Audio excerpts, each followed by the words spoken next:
다큐멘터리 역사를 찾아서 제498편 뇌물수수 관행을 척결하라. 노비 변정도감이란 말 들어보셨죠? 노비의 소유권을 두고 다툼이 생기거나 혹은 본래 양인이었다가 노비로 전락한 사람이 신분 회복을 요청해서 쟁송이 벌어졌을 때 그걸 판정하기 위해서 임시로 설치한 기구가 바로 노비 변정도감입니다. 이 도감은 태조 때 처음 설치돼서 송사에 걸린 노비들에 대한 변정사업을 시작한 이래 정종 시기까지 이어져 왔던 것을 태종이 즉위하면서 폐지했었는데요.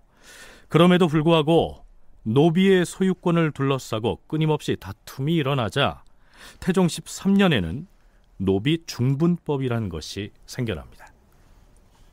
개국 초기에 태조께서 노비를 두고 소송하는 것을 번거롭게 여기시어서 송사에 휘말린 노비는 이전부터 소유하고 있던 자에게 주는 것을 허락하였다. 그런데 과인이 이번에 알아본 바에 따르면 현재까지도 노비의 소유권을 두고 소송 중인 자가 2,000명이나 된다고 하였다. 과인이 생각하건대 만약에 노비를 상속받아서 현재 소유하고 있는 자에게 그대로 권리를 인정해 줘버린다면 소송 당사자 중에서 한 사람은 반드시 원망을 할 것이다. 그래서 과인의 생각으로는 만약 소송이 걸린 노비를 충분하여서 양쪽에 나눠준다면 큰 원망을 없을 것이며 이렇게 하는 것이 굴욕상잔을 막는 대책이 될 것 아니겠는가? 네, 대개 노비를 둘러싼 송사가 2대, 3대까지 이어지는 수가 있었기 때문에요. 그 사이에 이 노비들이 대가족을 이루었을 것이고 그렇다면 그 노비의 수가 아주 많을 것 아니겠습니까? 그 노비들을 소유권을 다투는 양쪽에 반반씩 나누어 주는 것이 바로 중분법입니다. 어느 쪽의 주장이 옳은지가 판정하기 어렵고 또한 양쪽 소송 당사자가 판결에 승복하지 않고 불만을 품을 것이 뻔하니까 아예 반씩 나눠져 버리자, 이러한 취지에서 시행된 것이죠.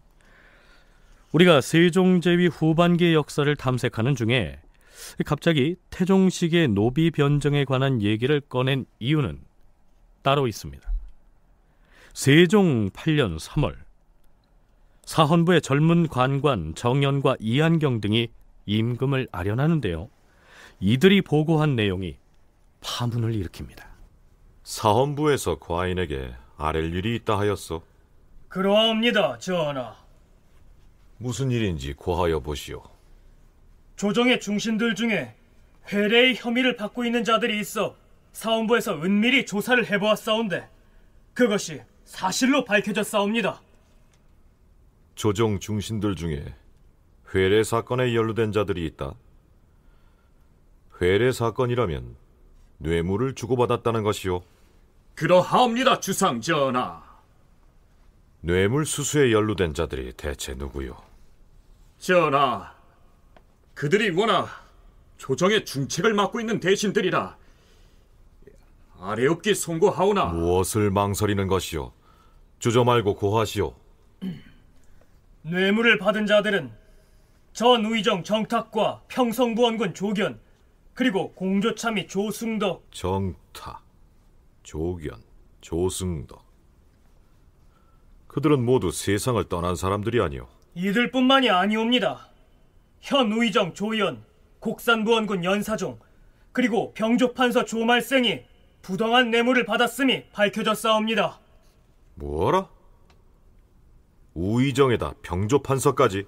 그러하옵니다, 전하. 하면 이들에게 뇌물을 준 자들이 누구란 말이오? 지방에 거주하는 김도련이라는 미천한 인물이옵니다. 지방에 사는 미천한 자가 조정 대신들에게 무엇을 뇌물로 바쳤다는 것이오? 그자가 바친 뇌물은 다름이 아니오라 노비옵니다, 전하. 뭐라? 노비를 뇌물로 주고받았다 하였소? 예, 전하. 김도련은 자기가 송사한 노비를 각 처의 세도가들에게 증여하여 싸운데 제 힘으론 소송에서 이길 수가 없기 때문에 세력 있는 사람에게 의탁하여 그것을 인연으로 승소 판결을 받기 위한 것이었사옵니다. 이미 김도련의 죄상은 명백하옵니다. 하오니 그가 징계한 노비는 마땅히 모두 회수해 관가에 소속시켜야 할 것이오나 그 노비들 중엔 양민도 있고 천민도 있을 것이므로 다시 관가에서 판결을 내려서 양민인지 천민인지 알기 어려운 것은 담당한 관원으로 하여금 판결을 내리게 하시옵소서. 노비 쟁송에서 유리한 판정을 받기 위해 바로 그 노비들을 뇌물로 증여했다. 그리고 그 노비들을 뇌물로 받은 대신들은 김도련 그자에게 유리한 판정을 해주었다. 이런 말이요? 그러하옵니다, 전하. 하면 누가 몇 명이나 되는 노비를 뇌물로 받았다는 것이요? 우의정 조연은 15명의 노비를 뇌물로 받았사옵고 곡산부원군 연사종은 10명을 받았사오며 병조판서 조말생은 24명을 받았사옵니다.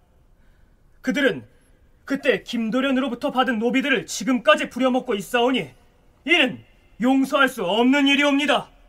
이것이 이른바 김도련 회례 사건의 발단입니다. 이 사건은 학자들 사이에서 뇌물수수에 의한 세종시대 최대의 부패 스캔들이라고 불리기도 하는데요.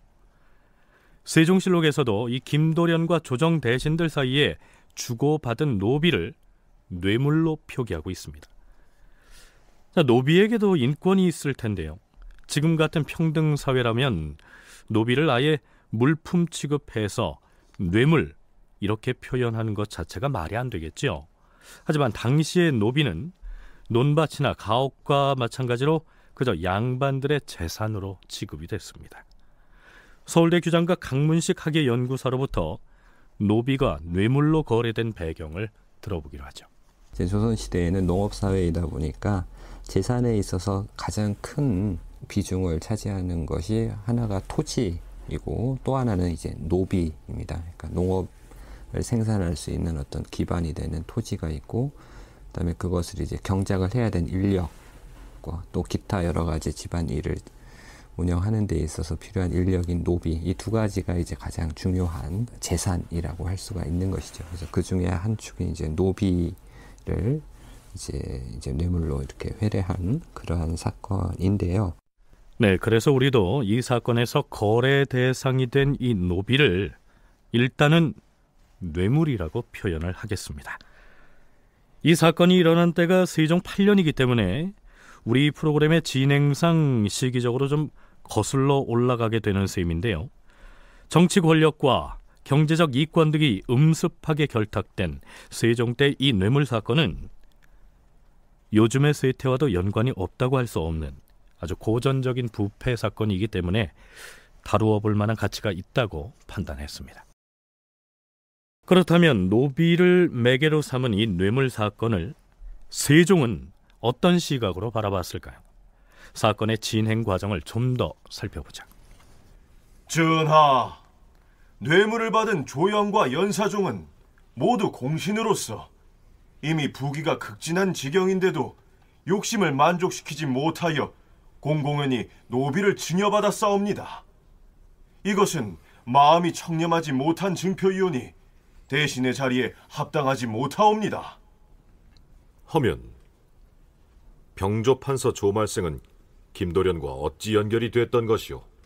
조말생은 가보년에 형방대원으로 있으면서 노비에 대한 소송 문제를 도맡아서 왕명을 출납하였사온데 그때 김도련이 노비 변정 도감에 소송을 하였사옵고 조말생은 뒤에서 몰래 그를 조정하였던 것이옵니다. 또한 그를 위하여 요로에 청탁을 하기도 하여 드디어 노비들의 소유권이 김도련에게로 돌아가도록 판결이 나자 노비를 뇌물로 증여받았던 것이옵니다. 김도련의 죄는 이에 그치지 않사옵니다. 이민년에는 김도련이 또 김득경이라는 자에게 소송을 당했는데 이때에도 병조판서로 있던 조말생이 또다시 노비를 증여받고 판결하는 관리를 협박해 판결을 계속 미루게 함으로써 당사자를 억울하게 만들었사옵니다. 그뿐이 아니옵니다. 조말생은 김도련의 아들에게 좋은 관직인 대부를 시켜줬으니 이것이 어찌 재상의 재통에 합당한 처사이겠사옵니까? 전하, 바라옵건대 모두 법에 의하여 죄를 다스리어 뒷사람에게 경계가 되게 하시옵소서. 그때 형조 참의 박고와 방장정당 김영은 조말생 세력이 두려워서 여러 해가 지나도록 그 사안을 미루고 판결하지 아니하였사옵니다. 바라옵건대 법에 의하여 죄를 엄히 다스림으로써 관리의 기풍을 바로잡게 하시옵소서. 이미 드러난 죄상만으로도 김도련에게 뇌물을 받은 관리들을 엄벌에 처해야 마땅했습니다. 그러나 이 사건에 연루된 자들이 만만한 인물들이 아니라는 점이 문제였습니다. 특히 이 시기 세종의 정치적 기반이 어떠했는지를 살펴볼 필요가 있죠. 규장각의 강문식 연구사 그리고 전주대 한국학고정연구소의 유재리 연구원의 이야기를 함께 들어보겠습니다.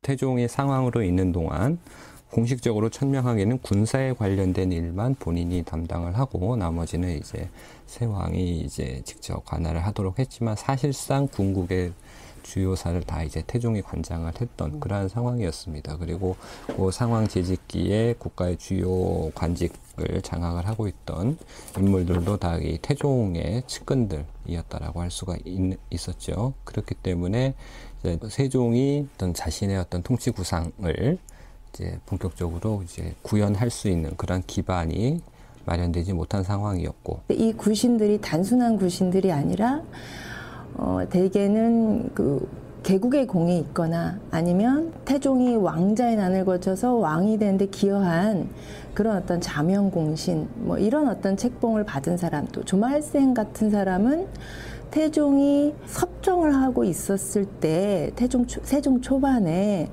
병조의 일을 담당하고 있었어요. 그런데 그 당시에 병조의 일은 단순한 일이 아니라 거의 승지 비슷한 출납 역할도 같이 했습니다.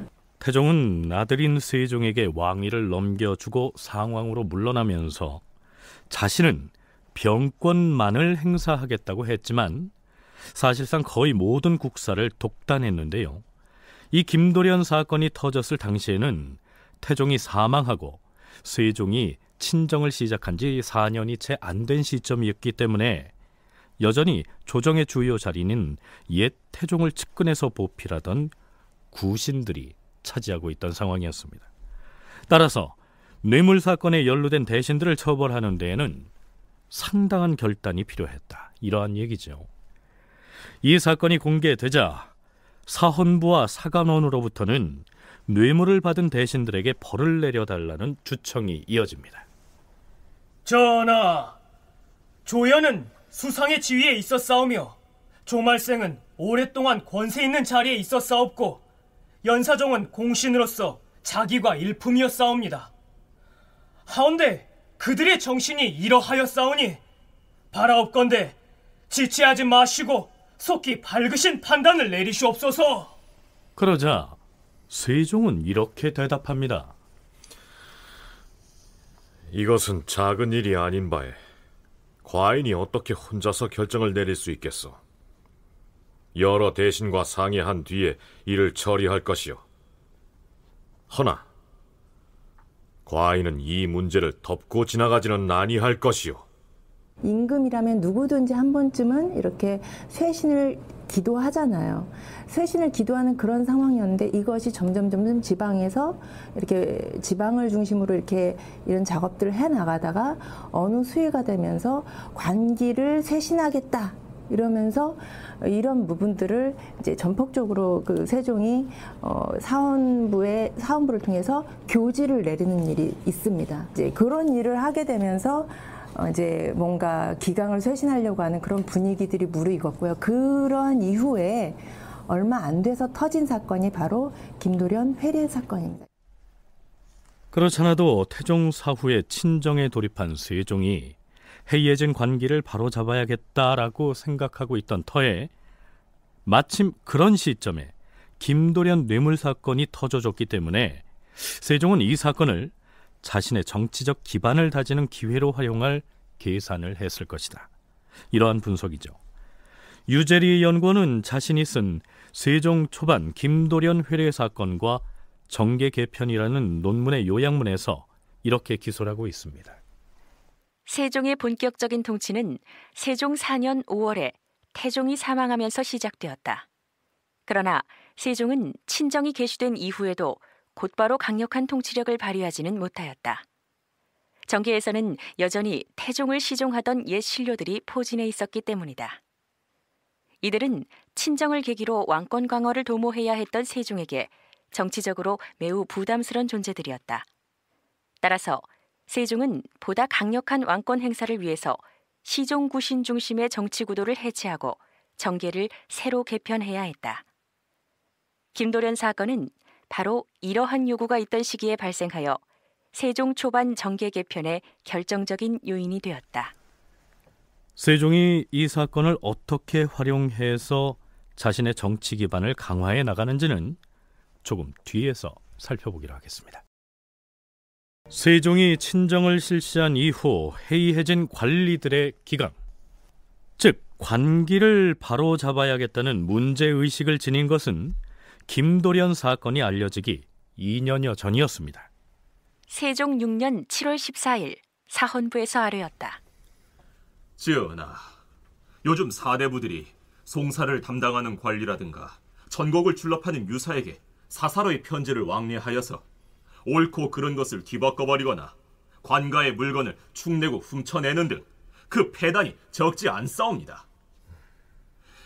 지금부터는 이 같은 행위를 일절 모두 엄금하게 하시옵고 외관이 주고 보내는 것도 역시 모두 엄금하시되 법을 어기고 주고받는 것은 모두 청렴하지 아니한 죄로 다스리게 하시옵소서. 주상 전하, 지금 전조의 습관이 아직도 다 개혁되지 아니하여 경외의 관리들이 성문된 법을 지키지 아니하고 편지를 사사로이 왕래하여 관가의 소유물을 공공연하게 보내주니 매우 미편한 일이옵니다. 지금부터는 이 모두를 경제육전에 의하여 엄금하라 명하시되 어명을 어기고 관물을 준 자나 받은 자는 그 작물을 계산하여 율에 따라 죄를 판정함으로써 선비의 풍습을 바로서게 하시옵소서. 마땅히 그리 처결할 것이요. 네, 앞에서 소개한 내용 중에서 외관 혹은 경외관이라는 말이 나오는데요. 서울 경자의 경관은 중앙조정의 관리를 일컫고요, 외관이나 경외관은 지방의 관리들을 일컫습니다. 그러니까 지방관들이 서울에 있는 조정관리들에게 나라의 재산인 관물을 뇌물로 바치고 그 뇌물을 받은 조정 대신들은 송사를 담당하는 관리들에게 사사로이 편지를 보내서 판결을 뒤집어 버리는 등 폐단이 많으니 이것을 법에 따라 엄벌하라, 이러한 건의를 한 것이죠. 실록에서는 이와 같은 폐습이 전조, 즉 이전 왕조인 고려에서부터 비롯됐으나 아직은 고쳐지지 않고 있다, 이렇게 기소를 하고 있습니다. 고려 말에 이제 국정이 문란해지고 국가가 어지러워지면서 어떤 그 중앙의 권력자들에게 사적으로 뇌물을 써서 관지, 지방관에서 승진을 한다거나 지방관에 있다가 중앙 관리로 이제 올라온다거나 하는 이러한 관행들이 상당히 이제 만연돼 있었는데, 사실은 이때 세종 6년이면은 사실 조선을 세운 지 아직 30년이 채 안 된 그러한 시기였기 때문에 그 중앙의 어떤 그 전체적인 제도적인 것들이나 이런 틀을 잡아가는 그러한 시기였고, 그러다 보니까 이런 어떤 정치적인 관행, 그러니까 부정적인 관행들 이런 것들까지 아직 그 척결하지는 못한 그러한 상황이었던 것 같습니다.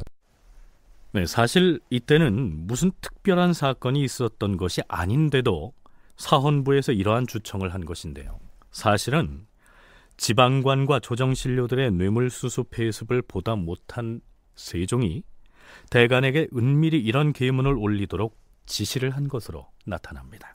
실록을 보면 처음에 임금이 대신이나 조정에서 벼슬을 하는 선비 중에 뇌물을 받는 자가 많은 것을 못마땅히 여기어서 이것을 엄하게 금지하는 법을 세우고자 하여 은밀히 주청을 올리게 하였던 것이다. 이어서 임금은 윤회 등을 시켜서 교지를 짓게 하고는 영의정 유정현과 성산부원군 이직, 좌의정 이원, 대제학 변계량, 이조판서 허조, 예조참판 이명적 등의 대신들을 부르고서 지신사 윤회를 시켜서 교지를 전하게 하였다. 지금으로 치면 임금의 비서실장격인 지신사가 세종의 교지를 가지고 대신들에게 가는데요.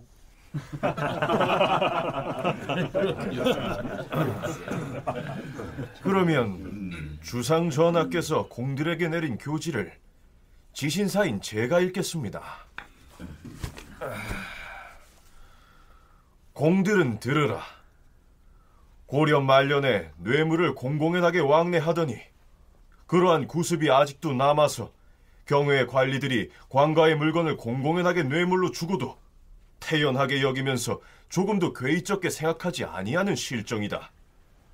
조정의 관리들 중에서 지방의 경외관이 주는 물품을 받으려고 하지 아니하는 자는 도리어 기롱과 조소를 받는 실정이니 이로 말미암아 관리들이 계속해서 죄를 짓게 되는 것이다. 법률 조문을 보면 다만 관과의 소유물을 남에게 준 죄만 있고 보내준 것을 받은 죄에 대한 율문이 없으므로 이제 법을 세워서 준 자나 받은 자에게 다 같이 죄를 주고자 하니 특별 교지를 선포할 것인지 유사를 시켜 아뢰게 하여 법을 세울 것인지 공들의 의견을 아뢰도록 하라.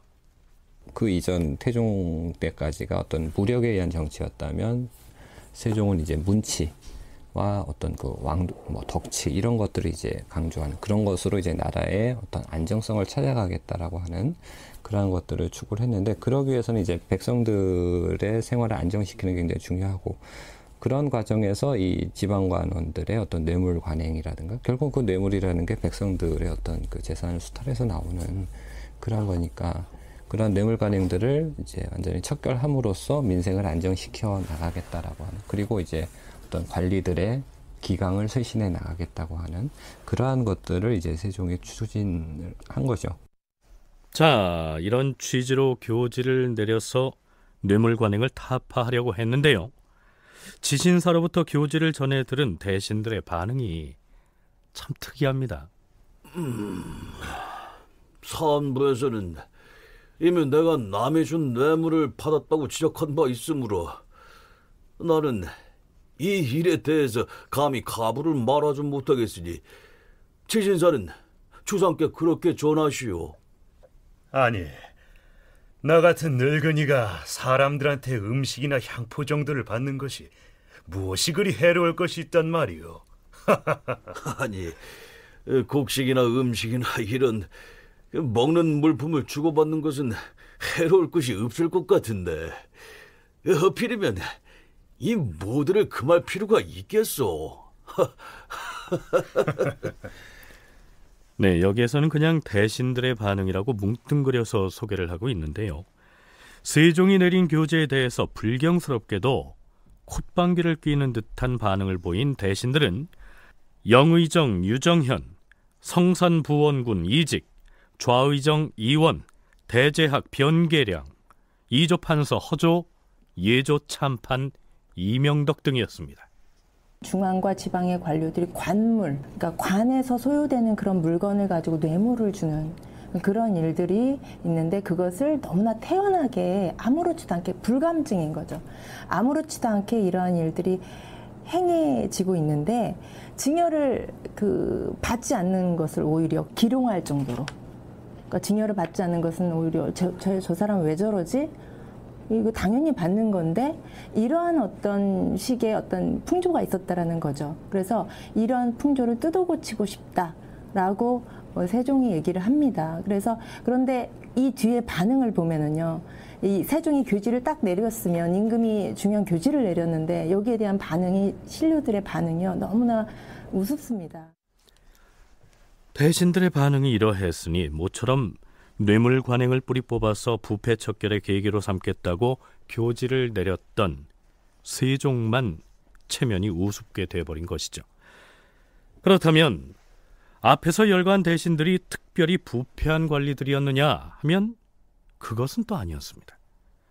그 중에서도 이조판서 허조 같은 사람은 품성이 고들 뿐만 아니라 청렴하고 강직하기로 후대에까지 정평이 나 있는 인물인데요.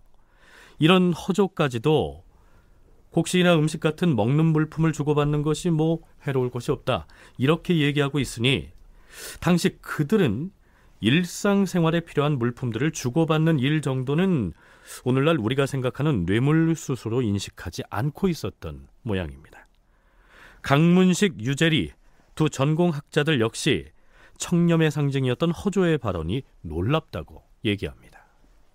당시에 이제 중앙의 고위 관리들 중에 꼭 뇌물을 많이 받는 관리들뿐만 아니라 후대에 굉장히 청렴하다라고 평가를 받았던 관리들까지도 예를 들어서 노비나 토지 같은 거를 받는 거는 문제가 되겠지만 예를 들어서 이렇게 음식이라든가 일상생활용품이라든가 이런 거 좀 받는 것이 뭐가 크게 문제냐 이 정도의 생각을 하거든요. 대표적으로 허조라든가 유정현 이런 사람들이 그런 얘기를 하는데 특히 허조 같은 경우는 대단히 청렴했던 관리로 알려져 있고 그 별명이 그 송골매라고 할 정도로 아주 꾸장꾸장한 아주 대쪽 같은 그 정승으로 되게 평가를 받았던 예에도 밝았고요.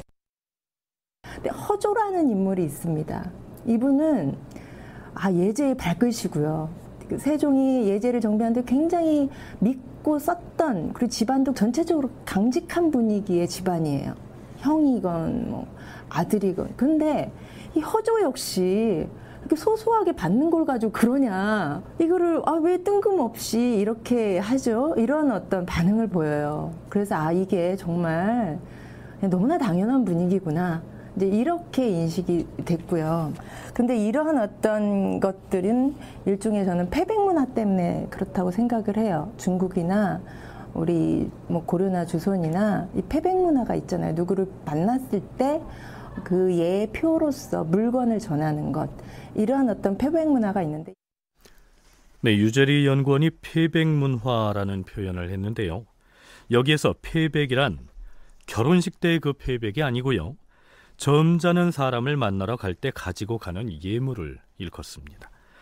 가령 중국의 황제가 사신을 보내오면서 고려나 조선의 왕이나 왕족 혹은 조정 대신들에게 보내오는 선물도 이 사서에서는 간혹 패백 이렇게 기록하고 있기도 합니다. 요즘도 남의 집을 방문할 때 빈손으로 갈 수 있나 이런 말들 흔히 하지 않습니까?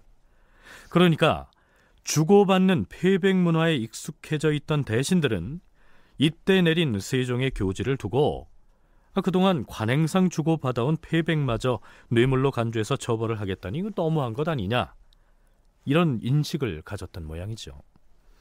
하지만 패백과 뇌물은 그 경계가 좀 모호하지 않았겠습니까? 더군다나 가령 지방수령이 조정 대신에게 뇌물을 바치고 청탁을 한 것이 발각됐다 해도 뇌물을 공여한 그 지방관만 처벌을 받을 뿐이고 조정 대신들은 법적으로 문제될 것이 없었으니까 대신들이 이러한 반응을 보인 것은 당연한 것이었는지도 모르겠죠. 세종은 이 단계에서는 뇌물수수로 얼룩진 부패 척결의 칼을 빼들지는 않았습니다. 해당 실록 기사는 이렇게 기록하고 있습니다. 좌의정 이원은 표피 등을 받았으므로 역시 헌부의 탄핵을 받고 있는 중이었는데 이원은 자진하여 지은 죄를 고함으로써 임금의 용서를 받아내었다. 자, 이원이 받았다는 이 표피는 표범 가죽입니다. 그런데 당시 좌의정이었던 이원은 자신의 뇌물수수 관련 내용을 임금에게 미리 이실직고하고 용서를 받은 것으로 기록되어 있습니다. 그렇다면 여기에서 세종이 뇌물 관행 타파나 부패 척결 등의 목적을 이룰 수가 있었을까요? 그 결과를 기록한 실록의 내용은 이렇습니다. 좌의정 이원이 임금에게 감사함을 표시하고 나갔다. 그때 조진, 왕효권, 최세온, 이지실 등의 조정 관리들이 작물을 범한 죄로 탄핵당하였는데 대신과 조정의 관원들 중에 그 사건에 뇌물을 받아 연루된 자가 매우 많았던 것이다. 네, 정리하자면 이 당시 표피 등의 뇌물을 받은 혐의로 탄핵 대상에 올랐던 좌의정 이원은 스스로의 죄를 임금에게 사전에 이실직고함으로써 면죄부를 받은 셈이고요. 나머지 연루자들도 처벌을 받지 않고 유야무야 됐던 것입니다. 그런데 여기에서 간과해서는 안 될 실록 기사가 있습니다. 바로 이 대목이죠. 임금이 교지를 내렸다. 그 내용은 이러하였다. 사헌부는 들어라. 어명을 내리노니 장차 뇌물을 준 자는 물론이고 뇌물을 받은 자도 모두 엄중하게 죄를 묻도록 하라. 굉장히 중요한 변화 중에 하나가 그 이전까지는 법률에서 뇌물수수 사건이 발각이 됐을 때 뇌물을 준 사람은 처벌이 되지만 받은 사람은 처벌이 안 됐어요. 그러니까는 예를 들어서 지방에 있는 관원들이 그 지방 수령들이 중앙의 고위 권력자한테 뇌물을 줘서 승진을 했는데 나중에 발각이 됐다. 그럼 이 뇌물 주고 승진한 사람은 처벌이 되는데 뇌물 받은 권력자는 처벌이 안 됐거든요. 그러니까 이 뇌물 관행들이 확실하게 근절이 되지 못하는 그런 측면이 그 법적인 한계가 있었던 거죠. 준 사람과 받은 사람을 다 처벌한다라고 하는 게 이때 개정이 돼요. 사실 뇌물을 증여한 사람은 지방관이거나 주로 지위가 낮은 사람들이었고요. 그것을 받은 사람들은 대체로 중앙조정에서 벼슬을 하고 있는 상대적으로 높은 지위의 사람들이었음을 상기할 때 주고 받은 사람을 모두 처벌한다. 이렇게 원칙을 세움으로써 세종이 이후로는 관리들의 기강을 바로잡겠다는 의지를 드러낸 것입니다. 그렇다면 세종 6년 이후에 뇌물수수에 관련된 처벌이 강화되고 나서부터 뇌물 사건에 연루된 관리들에 대한 처벌이 엄격하게 이루어졌을까요? 이후의 뇌물 사건에 대한 처리 상황을 살펴보면 이렇습니다. 세종 7년 5월 8일 사헌부에서 이간이란 자의 뇌물을 받은 혐의로 황현, 이승직, 하늘기 등을 탄핵하였다. 전하, 이간의 뇌물을 받은 관리들 중에서 대사성 황현과 양주부사 이승직을 비롯하여 하늘기, 황득수, 장영실, 구중덕, 조맹발, 기속선 등의 죄를 그자들이 받은 작물의 수량에 따라 정하였사온데 태 20대에 해당하옵니다. 아랜대로 처결하라. 다만 황득수와 조맹발은 공신의 후손이니 논제하지 말라. 그런데요, 이때 뇌물을 받은 죄로 20대의 볼기를 맞은 사람 중에는 뒷날 세종의 신임을 받아서 여러 가지 과학 발명품을 만들어내는 이 장영실도 끼어 있어서 이채롭습니다. 세종 7년 5월 17일 사간원의 좌사간이 안압군수 최명훈의 부정을 징계하자는 상소문을 올렸다. 주상 전하, 신등이 생각하건대 관이나 민이 뇌물죄를 범하는 것은 실로 호종이옵니다. 호종죄는 응당 중하게 논제하여야 할 것이옵니다. 하오나 자고로 일반 백성이 절도를 한 것은 보통의 법률로 처단하지만 작물죄를 범한 관리는 죄를 매기고 처단하는 것을 매우 엄중하게 행하였사옵니다. 여기에서 호종이란 이전의 잘못을 뉘우치지 아니하고 다시 죄를 범하는 것, 즉 전과가 있는 사람이 재범을 하는 것을 일컫습니다. 안압군수 최맹호는 백성이 바야흐로 농사딸을 당하여 먹을 양식과 심을 종자가 없어 모두 관가만 바라고 있는데도 불구하고 탐욕스럽고 더러운 마음만 가득하고 백성을 근심하는 마음이 없어서 몰입에와 결탁하여 하물생과 임만 등에게 비당과 피륙 등의 뇌물을 받고서 백성에게 주어야 할 벽시 300섬을 빼앗아 감히 사사로이 그들에게 주었사옵니다. 또한 간사한 꾀를 부려서 백성들에게 그 벽시를 다 나눠준 것처럼 거짓으로 위조 문서를 꾸몄사옵니다. 그리하여 때를 놓치고 농사를 그르쳐 백성들은 먹을 것이 없어 살기가 어렵게 되었사오니 그 몸을 갈기갈기 찢어도 죗값에 미치지 못할 것이옵니다.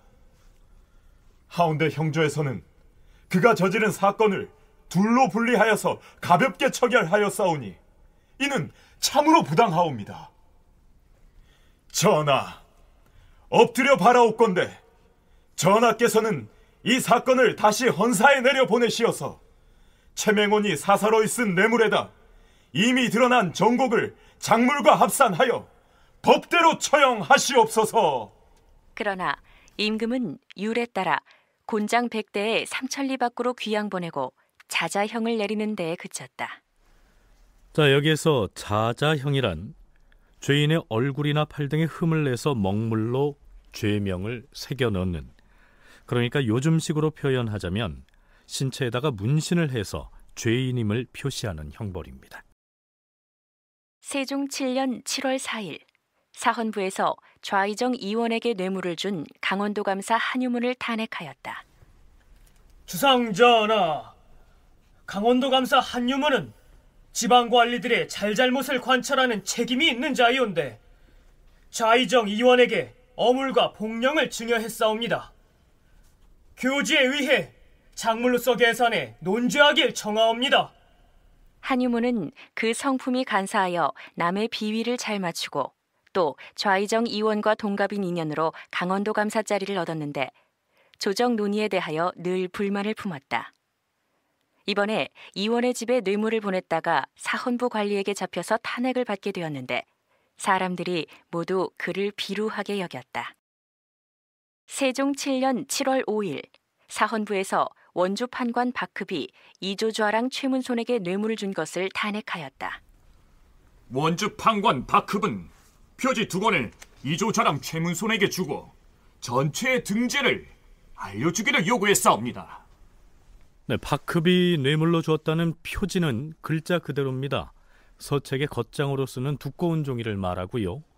또한 박흡이 그 대가로 전체의 등재를 알려달라고 요구했다라고 했는데요.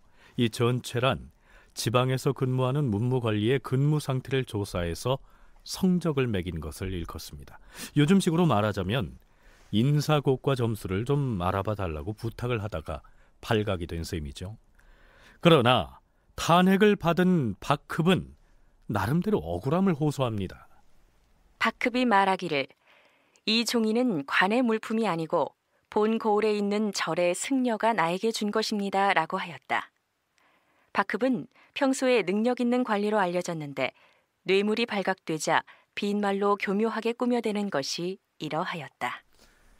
자, 어떻습니까? 지방의 관리가 중앙조정의 고위 관리에게 물고기 등의 어물이나 약재로 쓰이는 복령 몇 개를 주었다고 해서, 그리고 책 표지로 쓰는 종이를 건넸다고 해서 간관들의 탄핵을 받고 있는 사례를 소개했는데요. 뇌물죄에 대한 논죄가 이전보다는 강화돼가는 추세를 읽을 수 있지 않겠습니까? 그런데 세종 7년 12월 16일치의 실록 기사를 보면 아주 흥미로운 내용이 올라 있습니다. 임금이 신하들과 군사를 거느리고 지방으로 군사훈련 겸 사냥을 하러 가는 행차를 강무라고 한다. 이 얘기는 이전에 수차 언급을 했기 때문에 다 아실 텐데요. 강무를 떠나느냐 마느냐 하는 문제로 세종이 대신들과 논의를 하는 장면입니다. 금년 작황은 어떻습니까? 논곡식은 흉작이오나 밭곡식은 꽤 잘 되었사옵니다. 어제 사간원에서 올라온 소를 보아하니 강무를 정제하라고 청하였어요. 그러나 강무는 군국에 관련된 매우 소중한 행사인 탓에 폐할 수는 없습니다. 그런 까닭에 병조로 하여금 가까운 경기도 안에서 4-5일간 강무할 곳을 찾아보게 했는데 경기도는 흉년이 들었으나 강원도는 금년 곡식이 조금 잘 돼서 강무 비용을 감당할 준비가 마련됐다. 모두 이렇게 말하고 있어요. 만일 다른 곳으로 강무를 나간다면 도리어 소요를 피울 배단이 있을 것이라 하는데 경들의 의견은 어떻습니까? 군국에 있어서 무예를 강습하는 것은 진실로 폐지할 수 없사옵니다. 하오나 금년은 한재로 인하여 백성들이 생업을 잃고 끼니가 어려운 지경이온데 하물며 명년 봄은 오죽하겠사옵니까? 청하옵건대 내년 봄의 강무는 정지하시옵고 가을에 가도록 하시옵소서. 내년 가을에 농사가 풍년이 될 것이란 보장이 없는데 봄철의 강무를 폐지하자는 말이오?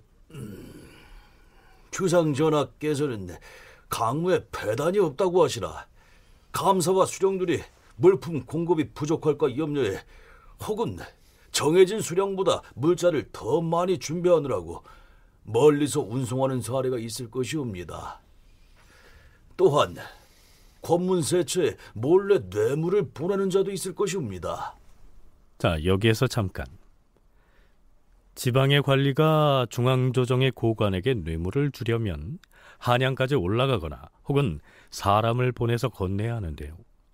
강무 때에는 중앙조정의 모든 중신들이 임금과 함께 지방으로 내려가기 때문에 해당 지방의 관리들이 손쉽게 뇌물을 전달할 수가 있겠죠.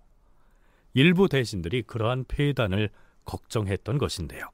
바로 그때 병조판서 조말생이 나서서 발언을 합니다. 전하, 강무 때 지방관들의 뇌물 걱정은 하지 않아도 될 것이옵니다. 다른 대신들은 강무 때에 뇌물수수의 폐단이 있을 것을 걱정하는데 병조판서는 왜 걱정할 일이 아니라고 하는 것이오? 뇌물 수수를 금하는 엄중한 금령을 내렸사온데 감히 어찌 뇌물을 건네고 받는 일이 있겠사옵니까? 아니요. 그러한 무리가 있을 것이요. 요즘도 뇌물을 주고받다가 붙잡히는 자들이 있지 않소? 붙잡히는 자가 있다는 것은 뇌물을 쓰는 자가 한둘이 아닌 까닭일 것이요. 다시 금령을 선포하는 것이 좋을 것이요. 병조에서는 강무 때 몰래 뇌물을 증여하는 자가 있거든 그 뇌물의 수량을 계산해 엄하게 논제를 하시오. 그리 하겠사옵니다, 주상전하. 네, 우리가 이 장면을 흥미롭다고 얘기한 것은 병조판서인 조말생이 뇌물을 금하는 금령이 엄격한데 누가 감히 뇌물을 수수하겠느냐 이렇게 이야기하는 데 반해서 국왕인 세종은 무슨 소리냐, 요즘도 뇌물을 증여하다가 붙잡히는 자들이 많은데 왜 없다고 하느냐 이렇게 반문하고 있는 대목 때문입니다. 이때로부터 석 달도 안 돼서 이른바 김도련의 노비를 이용한 뇌물 사건이 터지고요. 이때 김도련으로부터 가장 많은 노비를 뇌물로 받아 챙긴 사람이 바로 병조판서인 조말생이었던 것이죠.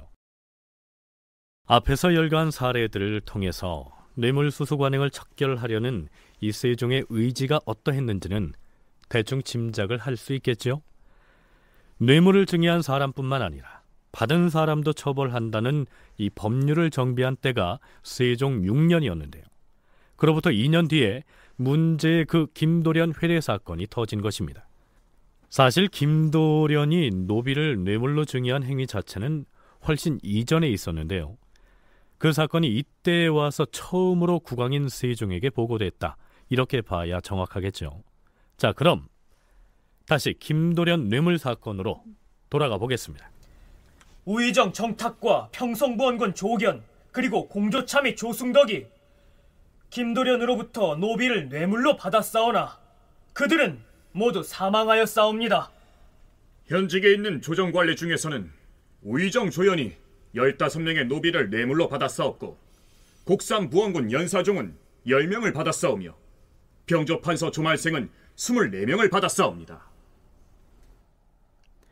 김도련으로부터 노비를 뇌물로 받은 대신들 중에서 정탁이나 조견 등은 이미 사망을 했지만 그들은 공신에 책봉된 인물들이었기 때문에 그들이 이 희대의 뇌물 사건에 연루됐다는 사실을 사헌부에서 공개한 것 자체만 가지고도 생존해 있는 공신 세력에게는 매우 불편한 일이었겠죠. 뿐만 아니라 우의정 조연과 곡산부원군 연사종 역시 공신이었습니다. 조연이나 연사종 이런 사람들은 이제 공신 출신이잖아요. 공신 출신인데 둘 다 과정을 보면 조연 같은 경우에는 그 태조와 천안 매부 관계입니다. 천안 매부 관계고 조선이 건국된 이후에 대장군을 거쳐서 벼룬검을 거쳐서 직임들이 굉장히 요직들을 거쳤다. 실질적인 요직 있잖아요. 병사를 이렇게 수하에 두고 거느리고 왕을 호위하고 이런 어떤 실질적인 굉장히 핵심적인 일, 거대한 부대를 거느리고 이런 부분도 중요한 부분이지만 그런 일을 담당했다. 그런가 하면 연사종은 요동정벌과 위화도 회군 당시에 태조 이성계와 행동을 함께했던 사람으로서 회군공신, 개국원종공신, 좌명공신 등 3개의 공신 칭호를 받은 뒤에 곡산부원군에 책봉된 인물이었습니다. 앞에서도 소개했지만 공신의 경우에는 반역의 죄를 범한 경우가 아닌 한 면책의 특권을 누릴 수가 있었던 것이죠. 공신은 면책 특권이 있지 않습니까? 함부로 칠 수도 없거니와 아주 정말 큰 일이 아니고서는 훈공을 삭제당한다거나 관직을 뺏긴다거나 이런 것들이 용이하지가 않은 그런 사람들이에요. 그래서 이 부분이 어떻게 보면 이 조말생 그 뇌물수수 사건이 굉장히 크게 커지면서 이 사람들한테 어떤 도덕적 명분, 이전에도 계속 도덕적 부분을 강조하면서 관계를 쇄신하겠다고 얘기했는데 그러한 찰나에 터졌기 때문에 이런 것을 강조하지 않다가 터졌으면 모르겠는데 이것을 강조한 분위기를 이렇게 무르익혀가는 그런 과정에서 터졌기 때문에 이 부분은 그 간단하게 넘어갈 수 있는 문제가 아니었다 이렇게 생각이 듭니다. 그렇다면 조말생은 어떤 인물이었을까요? 조말생이 그 태종대의 지신사, 그러니까 뒤에 가면 승정원 도승지가 되죠. 도승지로서 활동을 하면서 그때도 이 승정원의 그 육승지가 이제 6조의 일을 하나씩 맡아서 하는데 보통은 이 조말생이 지신사로 하면서 그 병방승지 역할을 맡았던 것 같아요. 그래서 이 병조의 역할도 하면서 또 노비변정에서도 상당히 관여를 했었고, 그 다음에 그 세종 즉위 이후에 그 왜 세종 1년에 그 세종의 그 장인 시몬이 이제 숙청되는 그 강상인 사건을 계기로 그때 이제 병조가 개편이 되면서 병조 판서를 맡게 되거든요. 그러면서 이제 요 세종 8년까지 병조 판서를 계속 하게 되는데, 태조와 태종이 공신으로 책봉했던 조연과 연사종, 그리고 태종의 최측근 신료이자 오랫동안 병조의 일을 맡아서 군사 업무를 총괄해온 조말생. 세종으로서는 이들의 처리를 두고 고심하지 않을 수가 없었겠죠. 대신들이 모두 모인 편전회의. 전하, 김도련으로부터 노비를 뇌물로 받은 자들을 법에 따라 그 죄를 엄히 물으시옵소서. 그 자들을 엄벌로 다스리시어 관리의 기풍을 바로잡게 하셔야 하옵니다. 엄벌에 처하시옵소서. 엄벌에 처하시옵소서. 이 일은 작은 문제가 아니니 여러 대신들과 상의한 뒤에 처리할 것이오. 허나 결코 덮고 지나가지는 아니할 것이니 경들은 그리 알고 이만 돌아가시오. 세종은 신하들이 모두 편전을 빠져나가자 젊은 대원들에게 이렇게 말합니다. 조정의 대신이란 자들이 노비를 뇌물로 받고서 부당하게 판결에 개입하는 등 부정한 일에 깊이 연루돼 있을 줄은 생각지도 못하였도다. 정승과 판서에게까지 뇌물이 공공연히 행해지고 있으니 이것을 어찌 작은 문제로 덮을 수 있겠는가? 더구나 조연은 이 나라의 수상이 됐고, 조말생의 경우 그가 병조판서로 있을 때뿐만 아니라 대원으로 있을 때부터 부왕인 태종께서도 크게 신임하셨을 뿐 아니라 과인도 신임하기를 다른 신하와 비교가 되지 아니할 정도였다. 헌데 그의 죄상이 마침내 이렇게 드러났으니 이는 결코 정치가 바로 선 세상에서는 절대로 있을 수 없는 일이다.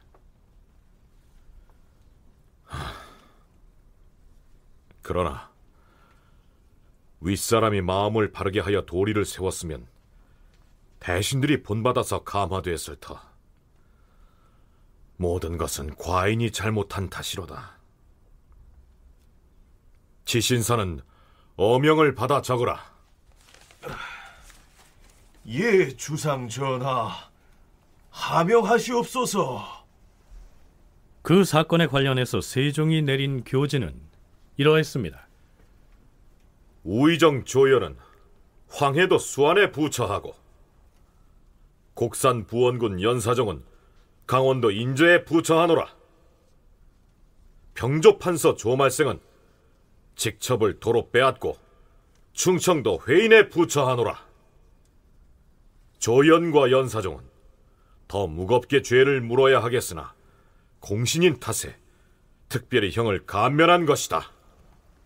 그리고 다음 날인 3월 5일 세종은 조연, 연사종, 조말생 등에 대해 탄핵 상소를 올렸던 사헌부의 젊은 대원들에게 이렇게 말합니다. 과인이 듣기로 미천한 사람이 노비 문제로 소송을 하는 경우 소송을 맡은 간원들이 신속하게 판결을 하지 아니하고 연고 관계로 청탁을 받아들여서 시일을 길게 끌므로써 억울한 처지가 된 사람이 더러 있다 하는데, 이번에 그대들이 김도련의 노비에 관한 문제를 조사해 탄핵한 것에 대하여 과인은 매우 가상히 여기는 바이다. 이러한 문제는 적발하기가 어려울 것이니 만일 앞으로도 이 같은 일을 듣게 되면 곧 철저히 추궁해 실정을 파악해야 할 것이다. 뇌물을 받고서 판결을 지체한 박고와 김영 두 사람은 모두 직첩을 회수하고 잡아들여서 시일을 지체시킨 이유를 국문하여 보고하도록 하라. 세종의 조치가 추상 같습니다. 그런데 이때까지 드러난 뇌물 사건의 실상은 빙산의 일각이었습니다. 조사 결과 김도련이 뇌물을 주고 부당하게 얻은 노비의 수가 무려 426명에 달했고, 그로부터 노비를 뇌물로 받은 고관들의 명단이 추가로 줄줄이 공개됩니다.